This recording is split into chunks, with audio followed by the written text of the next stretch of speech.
Hey guys, welcome. On March 27th, 2025, Star Citizen Alpha 4.1 was officially released to live, and it's named Orbital Assault. And until today, it's almost 2 weeks. And now Star Citizen is aiming for 4.1.1 patch, and it is currently in the Evocati testing. And also yesterday, I've seen some leaked resources talking about a lot of content for the coming 4.1.1, which including the new ships, for example, the TAT, and also the Paladin. But I've made a promise to my viewers that this channel will not touch any leaked resources because those might be true or might not be true. They are just rumors.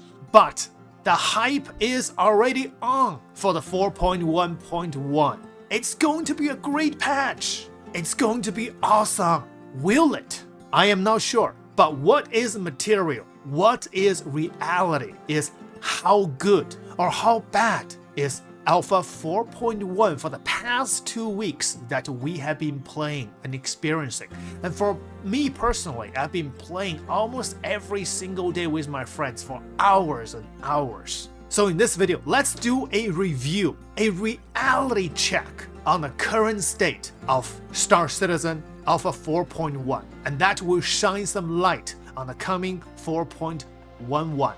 Now, in Star Citizen Alpha 4.1, one of the most noticeable new feature is the item recovery tier 0 system. This feature allows you to keep your gears, your weapons, and everything equipped on your belt, except a few exceptions. For example, the railgun ammo, grenade launcher ammo, and rocket launcher ammo. If you die, you will not be able to keep them. But for everything else, even the weapon that you are using during the active engagement, if you die, the weapon will be holstered on your backpack. And when you respawn, you will have your full armor set, every weapon and gear that you equipped on your armor, without the content inside your backpack or inside any of your storage from your armor. And this may sound perfect. It saves you so much time to re-equip the gears and especially save your subscriber gears. But the problem is, it's not very consistent. Personally, and also heard this from my friends almost every single day, I lost my armors, I lost my guns when I respawn. Especially when you go to jail, when you come back from jail, you lose everything. I met a player in game. I was wearing the full scorched armor. He said, wow, you are so brave, because he has been losing armors, losing pieces of armors and guns. So this feature itself is good, but the bad is there's still so many bugs revolve around this feature. It's not fault-proof. And maybe it's because of this feature, currently we have this bug. It's called respawn bug. I am not exactly sure if this bug is related to this tier 0 item recovery feature or not, or simply because of the server meshing. Something is messed up, something is wrong, that most of the time your spawn bed will not work. So if you got killed, you will be sent back to the nearest hospital, whether in space station or ground station, if you're in Stanton, which is really annoying. Like more than 80% of the time, if I'm doing PvP missions, 80% of the time, I will be sent to Orison straight. If you got lucky, you got sent back to Seraphim. Sometimes if you set your spawn on the spawn bed, and when you die, you won't spawn back on the spawn bed, but you got sent straight to your home location, wherever that is. This reminds me of when 4.0 dropped first. We have this drinking bug. Whenever you drink, you got blacked out, laying on the ground. You have to relog to get back. Or you cannot be healed. In the contest zone, if you got shut down, if someone heals you, you will black out. The only solution is to relog or Alt F4. It's a very annoying bug. Not only that, there is another bug which I've shown in many of my videos. For some reason, some people, once you got hurt, even with 1% health got hurt, you will be immediately sent to the nearest hospital. There's no chance for you to do like regular PvP unless you shoot someone in the back. If he turns back and shoots you just once, you're just dead. Send back to your spawn bed. And I have been experiencing that a lot. And these two major bugs is completely experience breaking. Now, the next problem which have been bothering us a lot, but in this patch it is particularly bad, which is desync issues, especially at the Allian and Mine locations. And by the way, the Allian and Mine is another new major feature in the 4.1 for this month, which, to be honest, it's extremely fun to play if you play as a group.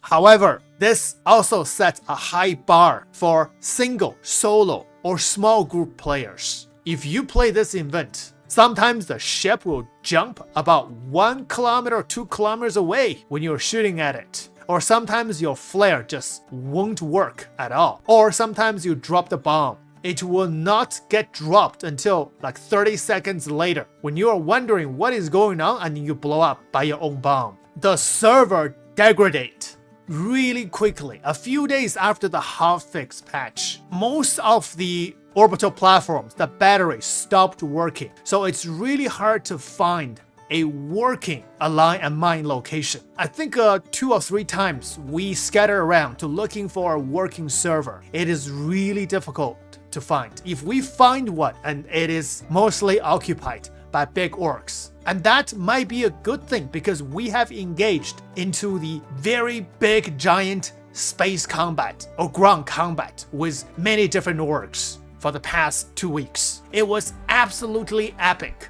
Even though there's a lot of desync, but we still try to overcome it. Even though there are spawn problems, we still try to overcome it. We still had really great fun, especially it unites like my friends in our org together to fight for one purpose. And most of the time, we're very successful. And sometimes we got completely beaten. But that's just the experience for this game, which I believe is a good thing. However, Star Citizen and whatever hardware they use for the server is not good enough to support a smooth orc versus orc big combined arm combat. Not yet. We're trying. We're overcoming a lot of problems and bugs to achieve that. It was good, but it's not great. And I wonder, will Star Citizen start to rise from good to great? When? That's a big question. Sometimes it's not even good, it's bad. Maybe we have to rise from bad to good first, before we can rise from good to great. So that's the situation for the Allian and Mine. Another good thing about 4.1 is that CIG has added a few really nice loots, especially in the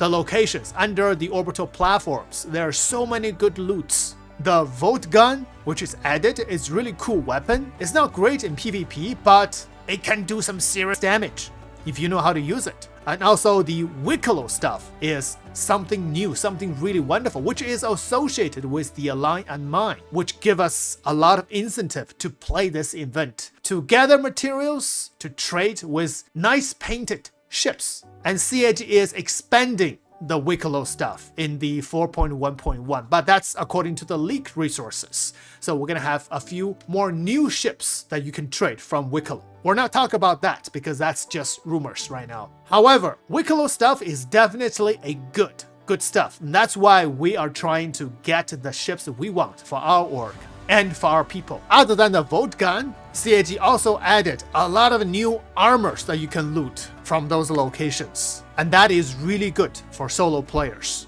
If you loot them, you can also sell to other players. Very good gameplay loop. So that's a good part about these new locations.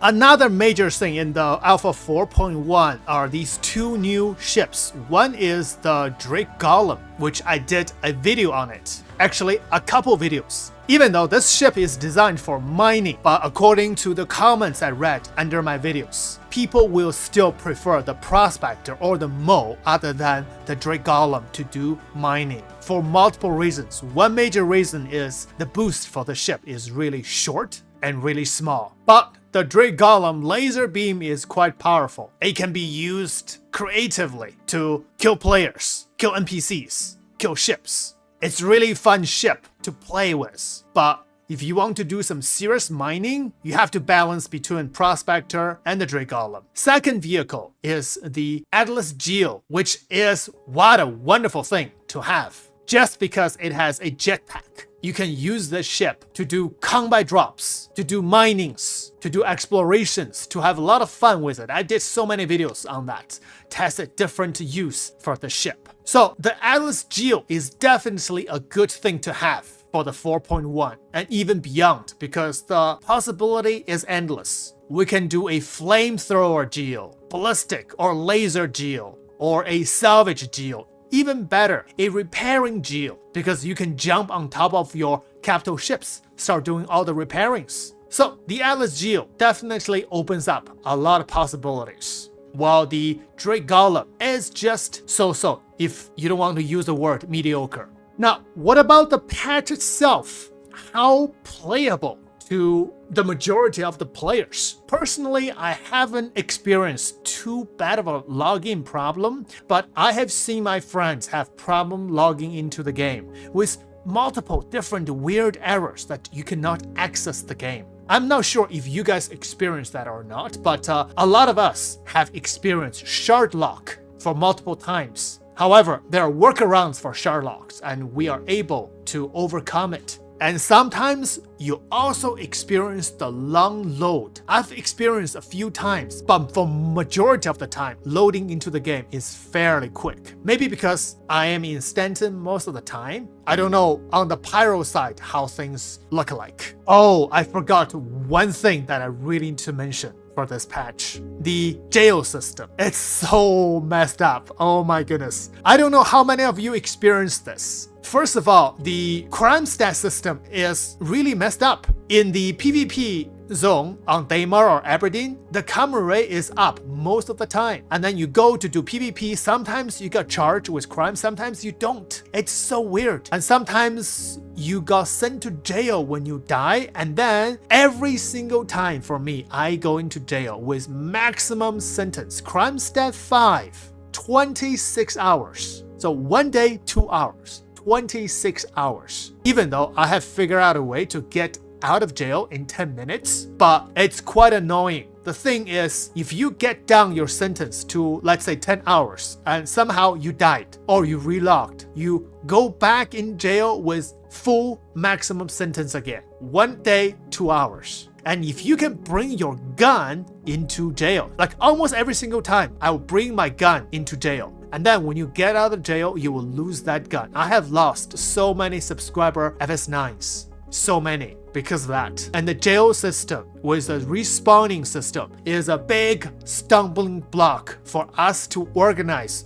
more work battles or work operations. CIG said last year, the letters from Chairman 2025, we're going to be focusing on playability and stability. 4 months now, this is a reality check. The reality is the playability and the stability did not go up a bit. Maybe it even went down a little because of these major bugs. With Invictus coming, with new ships on the line, are they going to be focusing on more ship sales or delivering their promises, fixing the game, fixing the bugs, increasing the playability and stability? There are 8 months left until the end of the year. Actually, if we count from the last year's CitizenCon, right? That's October. So there's only 6 to 7 months left for them to deliver even just a little hope of playability, right? Let us feel like, oh, this game is a little bit more playable, a little bit more stable to play after like 4 or 5 months into 2025. This is not happening right now. This is a reality check.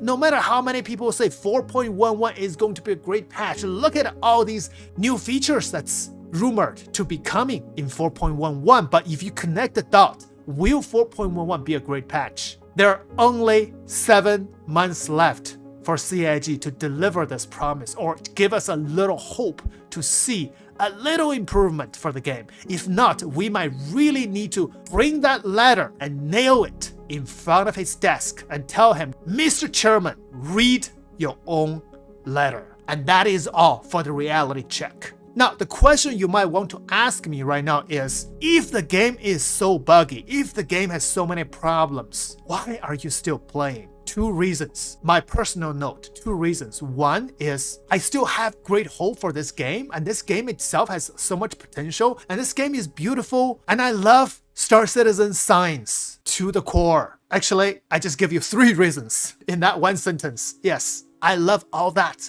from my personal part. And second biggest reason is I love playing this game with my friends, no matter how buggy it is. In our org, we formed a little very nice family. We have people all over the world, a small group, a small family, but very united, very wholesome family. And we love each other, we play with each other, we enjoy the company with each other. The game is so buggy. If I was playing this game by myself, I'd be quitting it 1,000 times over. But because the game itself has potential, and especially I can play this game with my friends together to enjoy the company, and that supported me to play this buggy mess. And by the way, I also play another game, the Starship Trooper Extermination. You know why? Because the Starship Trooper Extermination is the only game that I've found that has more bugs than Star Citizen.